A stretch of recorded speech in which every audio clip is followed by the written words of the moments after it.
friends, Cassandra here.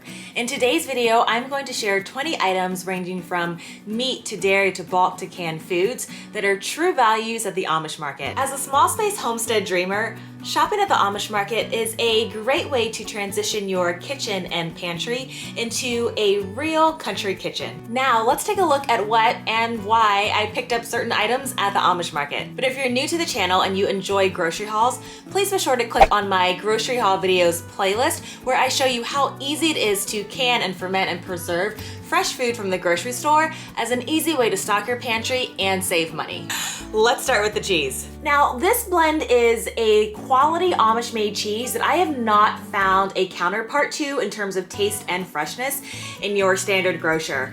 This cheese has habanero, cayenne, and jalapeno peppers that fold into a classic taste for a kick on the taste buds.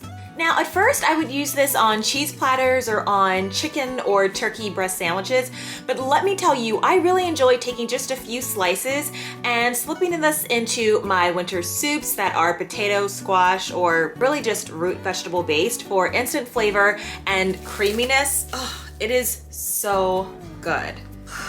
This one's really good too. Don't judge me, y'all. These cheeses are amazing. I also picked up some country bacon cheddar cheese. Now, we really love to melt this on our homemade burgers and baked potatoes. And because I like to dehydrate my own scalloped potatoes, I'll actually slip a slice of this into my dehydrated potatoes just for a little extra cheesiness and flavor. And let me tell you, it is delicious. I also picked up some pear and apple dessert cheese, and I really enjoy this cheese. It has a clean, mild, slightly sweet flavor with a honey aftertaste, and this pairs excellent with a glass of chilled white wine on top of salads and as a dessert cheese with crackers, or a drier tea like an English breakfast or Earl Grey tea. And please note, it's really not a creamy cheese, even though it kind of looks like that. And while satisfying, the taste is pretty subtle. So next up we have buffalo wing cheddar with sweet bologna, and you just can't go wrong with these. Whether you're trying to put out a quick snacking plate for unexpected guests, or as a precursor to your Sunday meal, or even just as a snacking treat, this is a classic combination that is just so good. All right, y'all, so I also picked up just right at 3 pounds of turkey bacon, and I mean, you can really just see the quality here. So what I'll do is I'll break it down into about 4 to 6 slices that I will wrap for weekend breakfasts or meals. Now, the Amish turkey bacon is 100% hickory smoked, and it is a delicious alternative to regular pork bacon. It comes fully cooked and ready to heat and eat, and it's really ideal for a quick BLT sandwich, or even just chop it and mix it with eggs to kick up your morning omelet, or simply as a flavorful side for Sunday brunch. Sometimes you just want a good old burger, and whether it's outside on the grill during the summer or inside on cast iron during the winter, we really love a good quality Angus burger. Now, while I'm more of a slider fan, my hubby loves these patties, which already come diced with melted cheese. I also went ahead and picked up some fresh hamburger buns that will pan sear with butter before we add more fixings. These are gonna be so good. One thing my kitchen keeps on hand besides cast iron and canning jars are turkey necks. Y'all, you've gotta have these to rightly season your beans, your greens, your stocks, broths, and your soups and savories. And I love how I can get fresh, not frozen turkey necks at the Amish store much, much lower than my conventional grocer.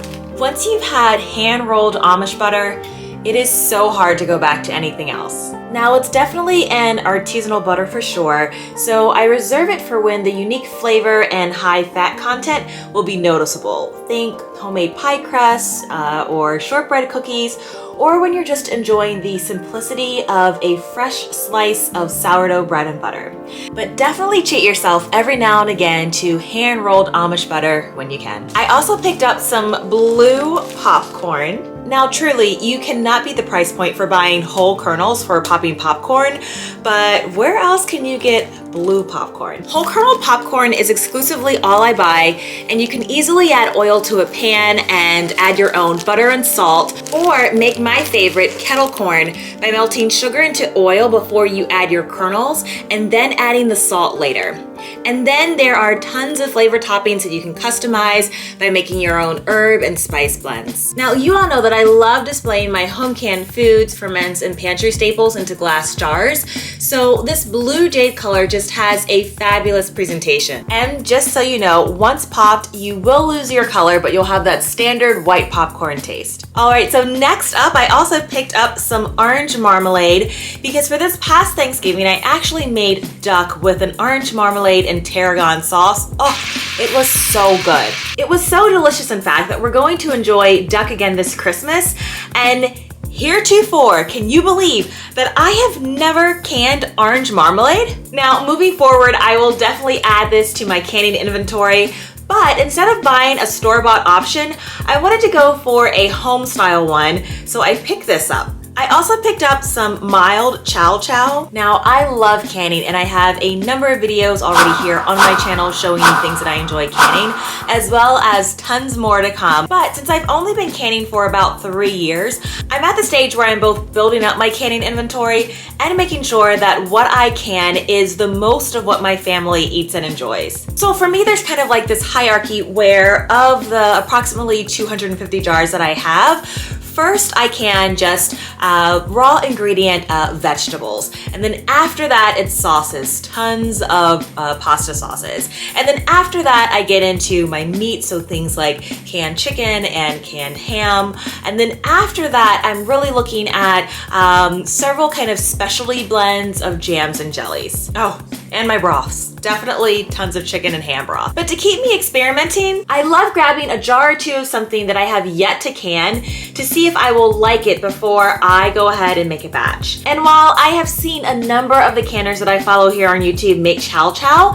and although I also enjoy fermenting my own cabbage, I actually have yet to make this. Now, this one is made with cabbage, vinegar, sugar, onions, bell peppers, jalapeno peppers, salt, spices, and certainly there are a number of ways that you can make chow chow. But I think that this will be excellent on sandwiches or even as a standalone side. So I definitely cannot wait to give this chow chow a try. It is the Southern Mild Chow Chow Mix. So next up, I got some Occident bread flour. We are sourdough homemade bread lovers around here, so I went ahead and I grabbed some bread flour for my sourdough. Now, Occident flour is sometimes called the all-around bread flour because of its versatility in other types of yeast-raised products, and it's also milled from clean, sound, unbleached hard wheat. Now, I also picked up some brown rice flour, and as you can see, this is not an Amish product, but I do appreciate that often at their stores, they will offer some brands that they don't make, but are purely there just out of convenience.